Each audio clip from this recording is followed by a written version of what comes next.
ikkita. Daraxt so'zida nechta harf bor? 4ta. 6ta. Yozuvchi so'zida nechta o'ndosh bor? 2ta. Yozuvchi 3ta. o'ndosh. Nima? O'ndosh. 4ta. Yozuvchi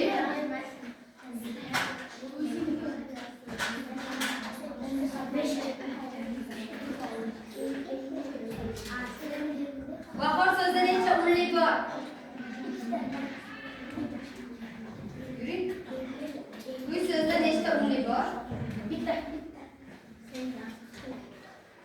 O'qituvchi so'zida nechta o'ndosh bor?